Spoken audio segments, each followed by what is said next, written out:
Engulfed the world, Secretary of State Mike Pompeo has his hands full. First and foremost, getting answers from China.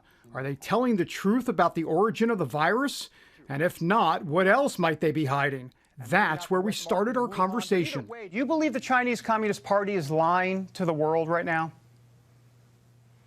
David, it's incredibly important, even as we sit here today, that we get to the bottom of what transpired and that the Chinese Communist Party come clean about how this all began. Look, we know it started in Wuhan, China. That's the origination of the virus. We need to figure out how it happened. It's not just about political retribution or accountability. It's important today. We need to know this so we can save lives going forward. We need our scientists, our academics, our epidemiologists, all to have access to the data, access to a sample of the virus, access to the places it might have come to. Those are all things that matter so that we can solve this problem, get our country back to work, and save lives. Pompeo says it doesn't help with countries like China, Russia, and Iran all pushing bogus theories about how the virus started, like from U.S. troops or an American bioweapon being used for political purposes. Is this a coordinated effort by those countries? Boy, it's hard to know the answer to that. What you can say is they're observing what the others are doing, and then they're responding in a group. That is, they are taking information being provided by one, and others are promoting it online and elsewhere, too. This information, David, this disinformation campaign matters.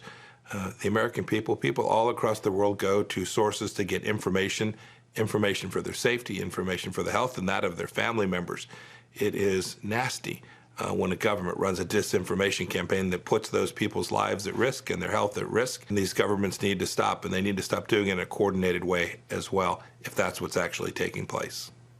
So you're not necessarily discounting the fact that it could be a coordinated effort. You say more investigation is needed on this, then?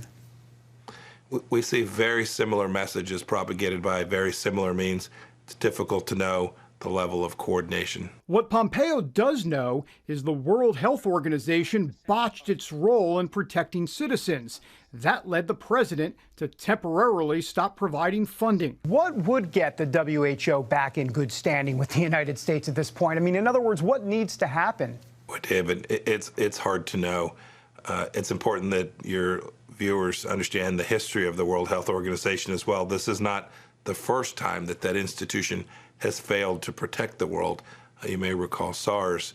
The same kind of thing happened where the WHO was unable to do its primary function, stopping a pandemic from spreading across the world.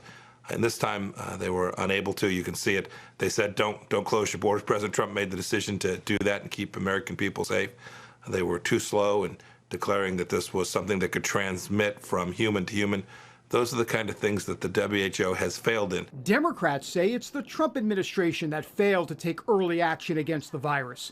Recently, the presumptive Democrat nominee for President Joe Biden said he would have sent health experts to China. Pompeo strenuously pushed back against that. This president and this administration worked diligently to work to get Americans on the ground there in China to help the World Health Organization try to get in there as well. We were rebuffed. The Chinese government wouldn't let it happen. And then he lowered the boom. The previous administration allowed China to walk all over us and gain trade, gain opportunities, create wealth and trade benefits for China. This president's taken fundamentally a 180 degrees different approach with respect to how we respond to the challenges that China presents to American security. So you're suggesting that the previous administration was soft on China or dealing with them?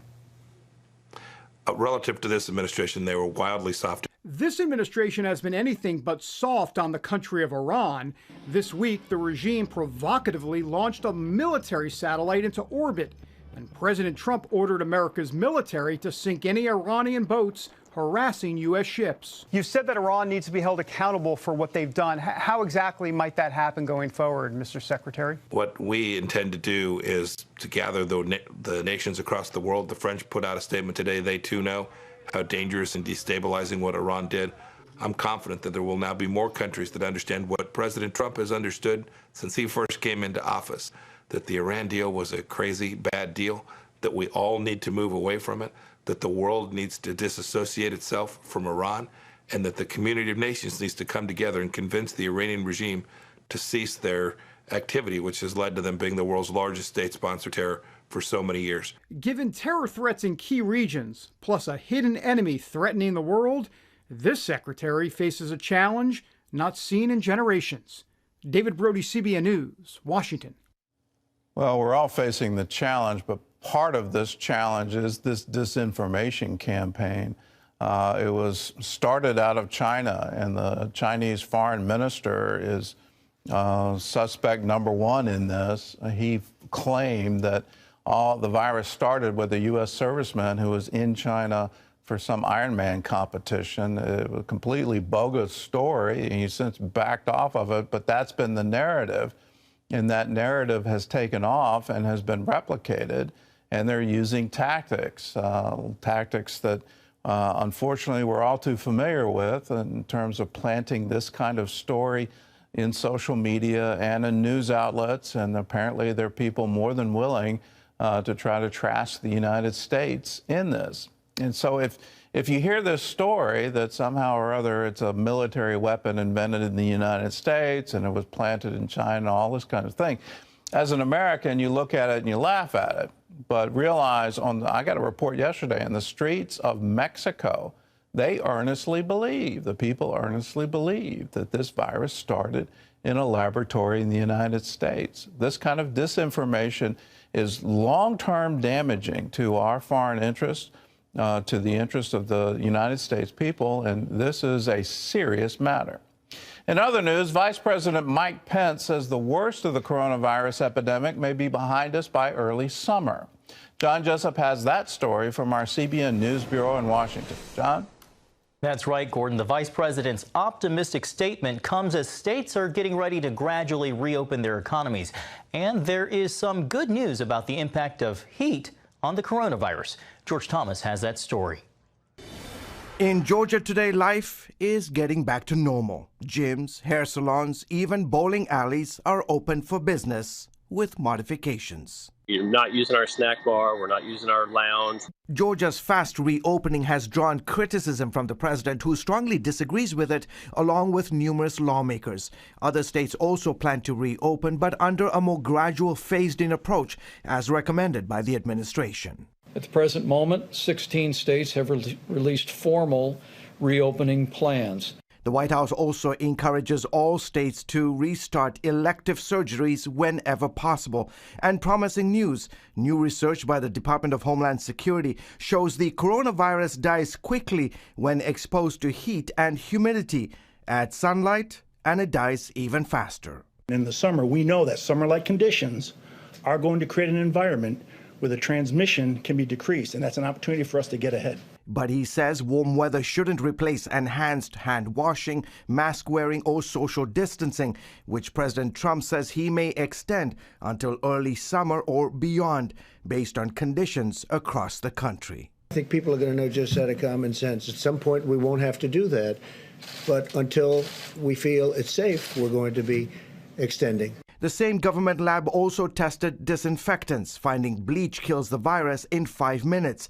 Isopropyl alcohol kills it in 30 seconds. If we continue these mitigation efforts in the days ahead, as states implement their policies, including phased reopening that will preserve those gains, we do believe by early summer we could be in a much better place as a nation with much of this coronavirus epidemic behind us. And we're still learning more about the origins of the virus. A new study published by researchers at Hong Kong University reveals 4 times more people were infected in China than the official numbers released by the Chinese government. George Thomas, CBN News. Thanks, George. Well, even as anxiety about the spread of COVID-19 has been rising, new technology promises to help contain it. But at what cost? Senior Washington correspondent Jennifer Wishon looks at what Americans may have to give up in order to track the virus. For the first time during a pandemic, most Americans carry a potential superpower. In addition to a smartphone's many purposes, the very latest could become a personal biolab. As pressure mounts for states to reopen, Technology will soon tell us who's at risk of catching COVID-19. In Connecticut, a police department is testing a drone designed to monitor people's temperatures, heart, and respiratory rates. It can also detect sneezing and coughing in a crowd. Meanwhile, Facebook offering an opt-in symptom survey, asking users to report if they have a fever, cough, or shortness of breath. The social media giant then mapping responses from millions of Americans. This as Apple and Google develop a system to measure your risk by tracing your contacts. With these apps, as your phone's Bluetooth comes into contact with other phones, they share strings of numbers. If you then test positive for COVID-19, your phone can alert those phones. The companies maintain your identifying information will be protected. It's an amazing thing, but a lot of people have some very big constitutional problems with it. The White House Coronavirus Task Force is considering the implications. During crises like after 9/11, Americans often prefer protection over civil liberty, but experts warn it's a slippery slope. COVID-19 is very scary, and issues of privacy and things are easy to fall by the wayside and very hard to recover once they're compromised. As companies reopen their doors, people may feel pressure to use this new technology to maintain their livelihoods. There could be employers who say you can't come to work unless you show your app, or grocery stores who do the same thing, or maybe you can't get benefits, like the unemployment benefits, unless you can prove you have that app. Testifying before senators this month, law professor Ryan Callow said a foreign operative who wished to sow chaos, an unscrupulous political operative who wished to dampen political participation, or a desperate business owner who sought to shut down the competition all could use self-reported instances of COVID-19 to achieve their goals. The problem here is we don't have a federal privacy law, so this all has to come from written agreements with tech companies, with application developers, with governments. What we'd much rather see is these principles enshrined in law. Laws, she says, with guarantees only necessary data is collected that's used for a specific purpose and then deleted. And since technology usually moves much faster than government, Chang suggests lawmakers stick to the basics. So what we need to start from are our principles, which hopefully haven't changed, that we value individuals, we value privacy, we value rights, we have rights of appeal and things like that. Chang says for lawmakers, there is a delicate balance between keeping people safe and allowing them to be free. Jennifer Wishon, CBN News, Woodstock, Virginia. Thanks, Jennifer. Gordon, I was reading this morning, police in Israel stop using mobile phone location data out of privacy concerns. Well, that's a good news, but you read the book of Revelation, you read some of the things in the Bible, the prophecies about the last days, and you do wonder how could all this happen. But here we have very serious people talking about, well, you can't go into a grocery store unless you can show a particular app on your phone, and you can't buy or sell. These things are literally materializing before our eyes. What we thought couldn't happen is now happening. And that's leading to uncertainty, anxiety, and fear. All of these things, all of these feelings and more have been in our lives since the COVID-19 breakout. It seems like a long time ago, but when you look at it, it's just a few weeks. And already it seems like we're in times of desperation. So the question is, where can we turn for help? Well, the answers to today's crisis can be found in scriptures written 3,000 years ago. Listen to the words of King David from Psalm 20.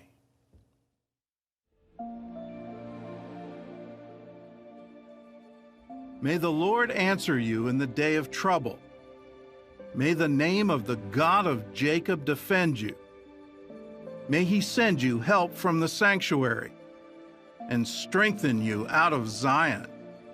May he remember all your offerings and accept your burnt sacrifice.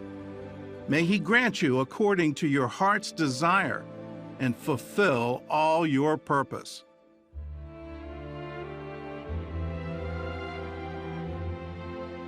We will rejoice in your salvation, and in the name of our God we will set up our banners.